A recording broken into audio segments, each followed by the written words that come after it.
Well, we're talking about weddings quite a lot in our family at the moment because our daughter Hannah's just got engaged. And, the wedding's not till January 2019, but we seem to be doing an awful lot of detailed planning already. My kind of advice about just enjoy being engaged is not really being heeded.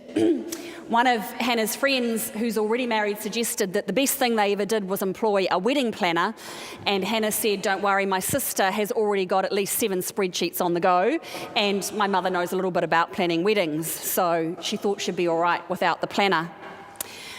But I hope when our day does come to invite all our guests to the beautiful occasion that we don't suffer the same fate as the king in our parable when everyone refused the invitation.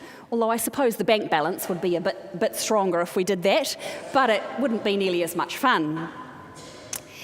Jesus' parable this morning moves pretty quickly from being a story that sounds like it's going to be lovely, it's about a king and his son who has a wedding, to a really scary story.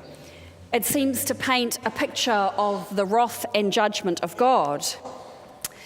Jesus tells this parable in the days before his death. He's arrived in Jerusalem, he's thrown the money changers out of the temple, and he goes each day to the temple to teach.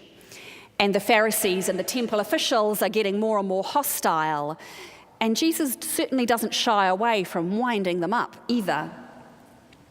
Today's parable is the third one on this particular day of teaching, and each one gets stronger in its condemnation. The parable, like all parables do, has quite a lot of layers of meaning, and those layers would have resonated well with Jesus' listeners and with the community that Matthew is writing for. There's not only a clash in here with the Pharisees, but there's a warning for those first Christians as well.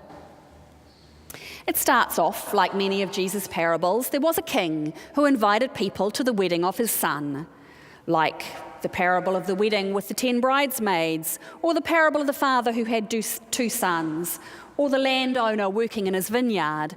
They're all scenes from everyday life, and it kind of starts off with a once upon a time kind of opening, and everyone goes, yep, I can imagine that. But the king sends out the slaves to call in the guests, because of course there was no text or email or printed invitations, but some do not wish to come. They're not interested, and others kill the messengers. So suddenly the heat is dialed up a bit. It's turned a bit nasty. It's no longer an ordinary story. And this refusal of the guests to come is the first refusal in the parable. There are 2. This is the first one. And the listeners understand that Jesus is talking about the people of Israel, and they understand that he's talking about those who didn't listen to the prophets who came with a message and who were sent to tell them about God. And then it escalates even more. The city of the people who refused the invitation is destroyed by the king's troops. The violence of this parable, and the one that we had last week as well, can be a bit surprising or shocking. We don't expect to hear kind of strong words of violence in the middle of Jesus' parables. We think they're all going to be about peace and love. But the people that Matthew is writing for knew about this kind of violence. They knew about whole cities being destroyed from their history as the people of Israel are living in exile many times, but more particularly for Matthew's community, the destruction of the temple in 70 AD by the Romans, and the incredible massacres of the Jewish people that went on at that time. This week we've had a lot in the news about the First World War again, and about that terrible, terrible battle at Passchendaele, and the number of people killed in one day, 843 in one day this week, we were told on the news. It's that kind of level of violence, that kind of unimaginable violence that this parable is connecting to. And I was wondering this week how many of the people who are listed on our war memorial at the back corner there, how many of them would have died at Passchendaele? For sure, some of them, just kind of by the virtue of the numbers. Those senseless deaths that scarred our country forever. This parable has violence in it because violence is part of the way that we choose to live on this earth. So the king then sends slaves to invite other guests, no longer the chosen ones, but anyone who will come, passers-by, tourists, the poor, all those who didn't make the first list. And they come for sure. They're thrilled to be invited to the wedding of the king's son. How cool and fancy would that be? Now here I think Matthew's listeners would have seen themselves as part of the parable. They are the ones who have come in the second round. They're in this new community. They're the ones invited to be part of the early church. They think they're in. They're at the wedding feast and it's all going to be fine. But this king comes into the party and sees a man there who's not wearing a wedding robe. We're not really sure what the wedding robe would have been, but he's not wearing the wedding robe. And this is the second refusal to respond to the invitation. It seems pretty unfair. The guests have been invited in off the street. They haven't had time to put their best clothes on. They've come as they are. So why would he get thrown out for not wearing whatever this wedding robe is? Commentators over the years have puzzled over this part of the parable because it's hard to figure out why someone gets thrown out of the kingdom when Jesus is always about inviting people into the kingdom. St. Augustine said that in Jesus' time, guests were given robes at the door to put on, and so refusing the robe is an offence to the host. But there's actually no evidence from modern commentary that St. Augustine was right. We figure he might have just, made it up to make everyone feel better. It seems, part of the culture of the time. There is, though, a parable from a rabbi who was teaching in the year 80 about the same time Matthew would have been writing. And his parable goes like this. A king issued invitations to a banquet without saying what time the banquet would be. The wise attired themselves, while the foolish went on with their work. Suddenly the summons came, and those who were not dressed in clean clothes were not admitted to the banquet. It's a little bit like the parable of the 10 bridesmaids. The wedding clothes are said by the rabbi to be the clothes of repentance. They are the clothes that have to be worn before the summons comes to the so-called day of judgment. Think about other images that we have in Scripture that are about being clothed. From Isaiah, I will greatly rejoice in God, who has clothed me with the garments of salvation. God has covered me with a robe of righteousness, as a bridegroom decks himself with a garland, and a bride adorns herself with jewels. Or from Colossians, as God's chosen ones, clothe yourselves with compassion, kindness, humility, meekness, and patience. Or from the parable of the prodigal son, what happens when the son comes back? The father says, quickly bring out a robe, the best one, and put it on him, because he is my son who was lost and now is found. So maybe the wedding robe the guest had refused to wear is the call of Christ to clothe ourselves in humility and grace and forgiveness.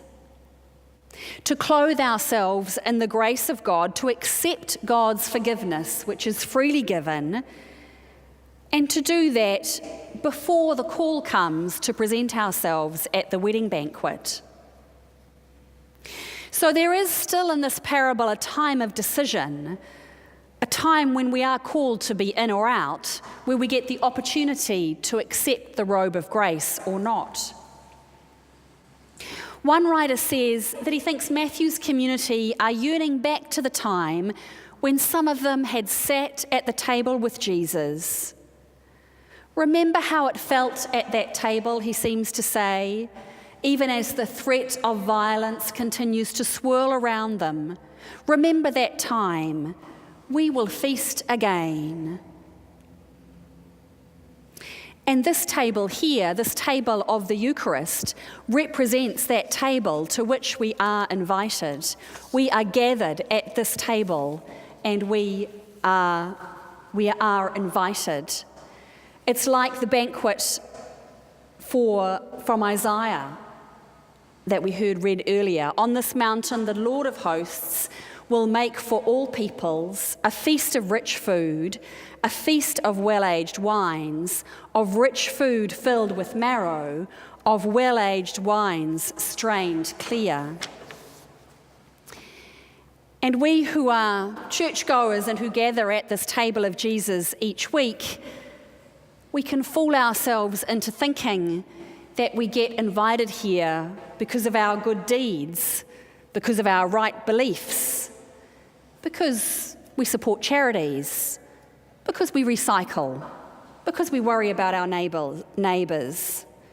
We kind of think, we're doing all those right things, so therefore we're entitled to be here. But think instead about what we might clothe ourselves in mercy and humility and grace and love. Not with the arrogance of one who thinks they need no changing and that there's nothing in our lives that needs addressing or improving. We come to be clothed in grace. And then we can pay attention to the people around us and others who are invited to the party here. God's kingdom, God's way is not something that happens at the end of time. It happens here and now. There was a lovely line in our first hymn that said that. It's not the heaven at the end of time. It's happening here and now. And yet there's still that kind of scary line in the parable. There's still the possibility we might get thrown out of the party. But if we come with that grace, if we're willing to accept the robe of grace, and if we come with humility and love offered to us freely by Christ himself, then we're welcome to stay at the party here and next week and into eternity. And that grace cuts through the grief and sorrow of our world. Think of Isaiah again and think of those scenes from the Battle of Passchendaele. God will destroy on this mountain the shroud that is cast over all peoples, the sheet that is spread over all the nations. God will swallow up death forever. Then God will wipe away the tears from all faces, and the disgrace of his people he will take away from the earth. It will be said on that day, "Lo, this is our God. This is the God for whom we have waited. Let us be glad and rejoice."